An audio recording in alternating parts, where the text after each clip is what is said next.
Boa noite. Vamos começar hoje com uma frase do livro Pão Nosso, escrito por Emmanuel, psicografado por Chico Xavier. A mensagem se chama Mais Palestras. A referência é uma mensagem de Paulo, na primeira epístola aos Coríntios, capítulo 15, versículo 33. Não se enganem, as más conversações corrompem os bons costumes. E eu escolhi essa frase aqui. Quando o coração se entregou a Jesus, é muito fácil controlar os assuntos e eliminar as palavras aviltantes.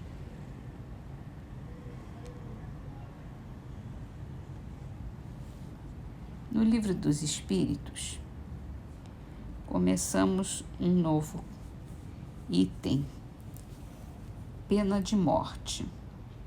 A pergunta é número 760.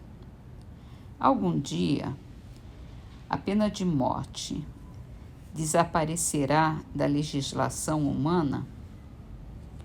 Incontestavelmente desaparecerá, e a sua supressão assinalará um progresso da humanidade. Quando os homens estiverem mais esclarecidos, a pena de morte será completamente abolida na Terra.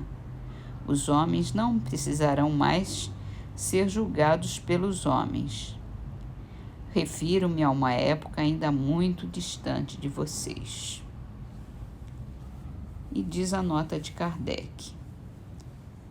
Sem dúvida, o progresso social ainda deixa muito a desejar, mas seria injusto para com a sociedade moderna, no seio dos povos mais adiantados, quem não visse um progresso nas restrições postas à pena de morte e à natureza dos crimes a que a sua aplicação se acha limitada.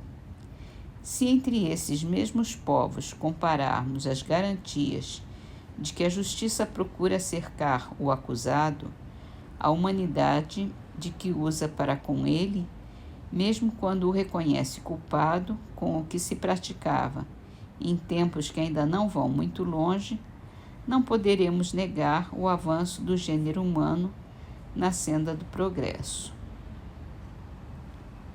Então, vamos aguardar que vai melhorar ainda mais. No livro Obras Póstumas, nós estamos lendo o relato de Kardec sobre a iniciação dele no Espiritismo. Então, agora ele vai relatar uma conversa, uma comunicação que aconteceu no dia 25 de março de 1856, na casa do Sr. Bodin, e a médium é a senhorita Bodin. Meu guia espiritual. Eu morava, por essa época, na Rua dos Mártires, número 8, no segundo andar ao fundo. Uma noite, estando no meu gabinete a trabalhar, pequenas pancadas se fizeram ouvir na parede que me separava do aposento vizinho. A princípio, não dei nenhuma atenção. Como, porém, elas se repetissem mais fortemente, mudando de lugar, procedi a uma exploração minuciosa dos dois lados da parede. Escutei para verificar se provinham de outro pavimento e nada descobri. O que havia de singular era que, de cada vez que eu me punha a investigar, o ruído cessava e recomeçava logo que eu retomava o trabalho. Minha mulher entrou da rua por volta das 10 horas, veio ao meu gabinete e, ouvindo as pancadas, me perguntou o que era. Não sei, respondi. Há 1 hora que dura isso. Investigamos juntos sem melhor êxito. O ruído continuou até a meia-noite, quando eu fui me deitar. No dia seguinte, como houvesse sessão em casa do Sr. Bodin, narrei o fato e pedi que me explicasse. Ele pergunta: Ouvi, sem dúvida, o relato que acabo de fazer. Poderia dizer qual a causa daquelas pancadas que se fizeram ouvir com tanta persistência? E responde o espírito: era o teu espírito familiar. Com que fim ele foi bater daquele modo? Ele queria se comunicar com você. Poderia dizer-me quem ele é? Pode perguntar a ele mesmo, pois ele está aqui. Aí tem uma nota. Nessa época ainda não se fazia distinção nenhuma entre as diversas categorias de espíritos simpáticos. Dava-se-lhes a todos a denominação de espíritos familiares. Aí pergunta: meu espírito familiar, quem quer que você seja, lhe agradeço por ter vindo. Consentes em me dizer quem é? Lhe responde: para você, pode me chamar a verdade. E todos os meses aqui, durante 1/4 de hora, estarei à sua disposição. Ontem, quando bateu, eu estava a trabalhar.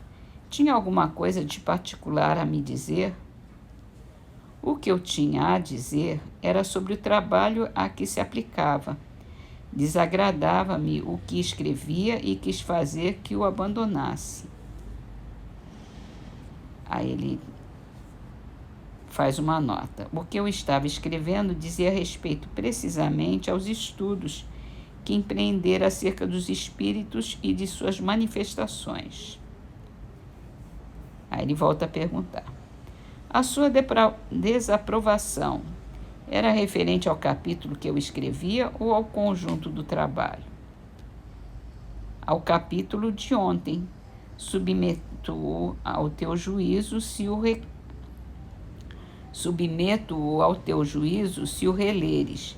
Reconhecerá suas faltas e as corrigirá. Eu mesmo não me sentia satisfeito com esse capítulo e o refiz hoje. Está melhor? Está melhor, mas ainda não satisfaz. Releia da 3ª à 30ª linha, que vai se deparar com um grave erro. Eu rasguei o que escrevi ontem. Não importa, isso não impediu que a falta continuasse. Releia e verá. O nome verdade que adotou constitui uma alusão à verdade que eu procuro?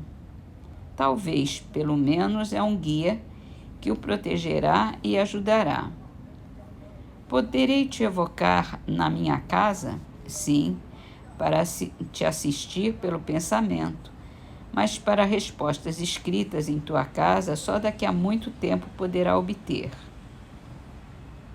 Uma nota. Com efeito, durante cerca de 1 ano, nenhuma comunicação escrita eu obtive na minha casa, e sempre que ali se encontrava um médium com quem eu esperava conseguir qualquer coisa, uma circunstância imprevista se opunha a isso. Só fora de minha casa eu lograva receber comunicações. Então ele volta a perguntar: poderia vir mais a miúde e não apenas de mês em mês? Sim, mas não prometo, senão uma vez mensalmente até nova ordem. Terá animado na Terra algum personagem conhecido? Já te disse. Para você, meu nome é Verdade.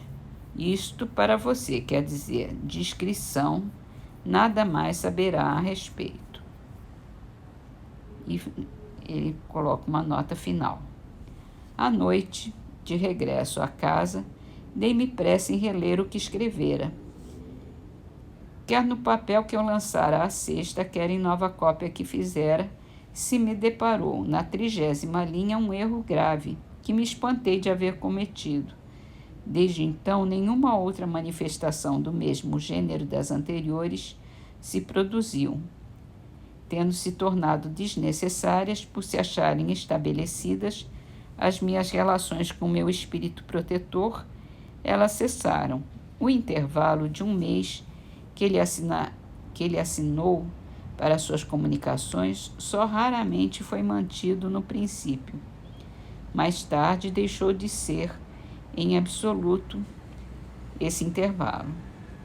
Foi sem dúvida um aviso que eu tinha de trabalhar por mim mesmo e para não estar constantemente a recorrer ao seu auxílio diante da menor dificuldade. Então vamos terminar com uma trovinha de Fidelis Alves, do livro Trovas do Mais Além. Cultiva a misericórdia, perdoa e triunfarás.